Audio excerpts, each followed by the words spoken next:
नमस्ते, India news देख रहे हैं आप। आपके साथ मैं अभिषेक पांडे। बुलेटिन की शुरुआत बड़ी खबर के साथ, जहां जम्मू कश्मीर के कठुआ में सर्च ऑपरेशन लगातार जारी है इस वक्त। और कठुआ एनकाउंटर में 2 पाकिस्तानी आतंकी ढेर हो गए हैं। जम्मू कश्मीर पुलिस के 4 जवान भी शहीद हुए। बड़ी मात्रा में आतंकियों के पास से हथियार बरामद किया गया है। 3 राइफल, गोला बारूद की बड़ी खेप बरामद की गई है। और बरामद की गई ये सामग्री जम्मू कश्मीर के डीजीपी ने इस विषय में जानकारी साझा की है। कुछ तस्वीरें स्क्रीन पर आपके चल रही हैं। आतंकियों के पास से बड़ी मात्रा में हथियार बरामद किए गए हैं। 2 पाकिस्तानी आतंकियों को यहां सुरक्षा बलों ने मार गिराया। इनके पास से 3 राइफल, गोला बारूद बरामद किए गए हैं। और जम्मू कश्मीर पुलिस के 4 जवान भी शहीद हुए हैं, वीर गति को प्राप्त हुए हैं आतंकियों से लोहा लेते हुए। ये बड़ी खबर जो इस बीच लगातार सर्च ऑपरेशन इस वक्त भी जारी है। कई और आतंकियों के छिपे होने की खबर लगातार है। और आतंकियों के छिपे होने की खबर जिस तरीके से सामने आ रही है, तो ऐसे में सुरक्षा बलों का सर्च ऑपरेशन लगातार जारी है। सुरक्षा बल के जवान लगातार जो है वो सर्च ऑपरेशन चला रहे हैं। ड्रोन की सहायता ली जा रही है आतंकियों की खोजबीन के लिए। 3 राइफल, गोला बारूद जो है वो इन आतंकियों के पास से बरामद किया गया है। 2 आतंकी मारे गए हैं। इन आतंकियों के पास से 3 राइफल, गोला बारूद की बड़ी खेप बरामद की गई है। हमारे वरिष्ठ सहयोगी अजय जांडियाल जुड़ गए हैं, उनका रुख करेंगे अपडेट्स के लिए। अजय, जिस तरीके से ये खबर निकलकर सामने आ रही है, 2 आतंकियों को मार गिराया गया है, किस तरीके से सेना के जवानों को यहाँ सफलता मिलती हुई, और फिलहाल इस पूरी मुठभेड़ को लेकर क्या अपडेट सामने आ रही है?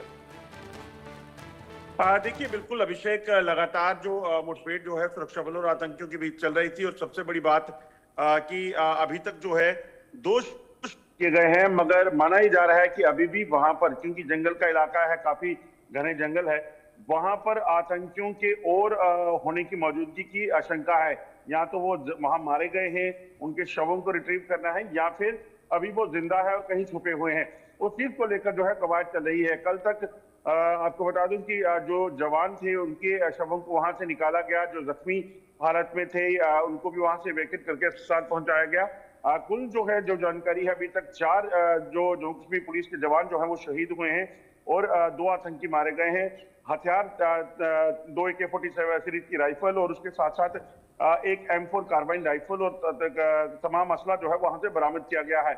ऑपरेशन अभी जारी रहेगा। इस चीज को सुनिश्चित किया जाएगा कि इस ग्रुप के जो बाकी 2 से 3 आतंकी हो रहे हैं, क्योंकि 5 आतंकियों की मौजूदगी की खबर सुरक्षा बलों को थी। और जो जानकारी मिली है उसके मुताबिक ये वही आतंकी हैं जिन्होंने 23 तारीख को हीरानगर में पहले सेना के साथ जिनकी मुठभेड़ हुई और उसके बाद ये वहां से भाग निकले। जम्मू कश्मीर पुलिस और सेना लगातार इनका पीछा कर रही थी। और जब इन्हें फिर इस इलाके में घेरा गया, उसके बाद जो है मुठभेड़ फिर से शुरू हुई। और आज तीसरा दिन है इस इलाके में ऑपरेशन का।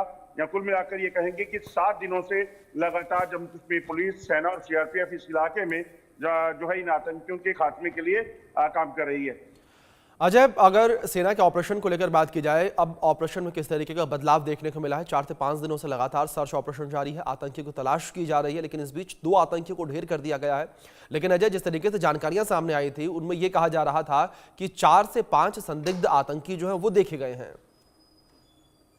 देखिए, बिल्कुल, दरअसल जानकारी जो है ये थी कि लगभग 4 से 5 आतंकियों का एक ग्रुप जो है वो अंतर्राष्ट्रीय सीमा से घुसपैठ करके आया और उसके बाद हीरानगर के सान्याल में जो है वो छुपा हुआ था। जब स्थानीय लोगों ने उन्हें देखा तो तुरंत जो है वहां पर कार्रवाई शुरू की गई और उस इलाके में कार्रवाई करके जो है इस चीज को सुनिश्चित किया गया कि यहाँ पर आतंकी हैं तो उनको ढूंढा जाए। जैसे ही सर्च पार्टी उस जंगल के भीतर गई तो इन आतंकियों ने जो है अचानक से फायरिंग की और उसके बाद मुठभेड़ शुरू हुई। लगभग 2 घंटे की मुठभेड़ के बाद, क्योंकि रात का समय था, हॉल्ट हो गई मुठभेड़ और आतंकी वहां से भागने में कामयाब रहे। उसके बाद ये आतंकी जो है 3 दिन के बाद जो है ये आतंकियों की खोज खबर में जो जारी थी उसमें ये स्पॉटिंग इनकी हुई इस गांव में, जठाना में। जठाना दरअसल एक लगभग 40 किलोमीटर दूर, 40 से 45 किलोमीटर दूर उस इलाके से है जहाँ पे हीरानगर में मुठभेड़ हुई थी। तो वहां क्योंकि पूरा जंगल है, हाईवे से लगभग 40-45 किलोमीटर दूर एक छोटी सी पगडंडी जो थी, वहां पर कच्चे रास्तों से होकर गाड़ी जो सेना है, पुलिस है, वहां पहुंची और वहां पर इनको घेरा गया। आपको एक चीज और बता दूं, जो जानकारी मिल रही है, लियाकत नाम का एक ओवरग्राउंड वर्कर जो है इसी जठाना का जो इलाका है जिसे अंबी नाल कहा जाता है, वहां का रहने वाला है। उसको कुछ महीने पहले पुलिस ने गिरफ्तार किया था। वो दरअसल आतंकियों को बॉर्डर से जब वो घुसपैठ करते थे, वहां से लेकर अलग अलग इलाकों में आतंकियों के जो ठिकाने थे वहां तक पहुंचाता था। उसकी गिरफ्तारी वहां पे हुई थी। उस आतंकी ने दरअसल इन आतंकियों को भी मदद दी हो सकती है, क्योंकि जी। वो हालांकि इस इलाकों के पीछे है, मगर इस चीज की आशंका है कि उसके किसी कारकुन ने ये इस चीज को अंजाम दिया, जिसके बाद अब उस चीज को लेकर भी जांच हो रही है कि और कौन है जो आतंकियों के सहायक जो हैं कि उसके इलाके में है। क्योंकि जिस जगह पे ये आतंकी मारे गए हैं, ये वही इलाका है जहां उस लियाकत नाम के ओवरग्राउंड वर्कर का घर है। वैसे में ये माना जा रहा है कि शायद यही लोग जो हैं इन आतंकियों को मदद दे रहे थे। अब सुरक्षा बल वो भी जांच करेंगे इस मामले में। अभी तक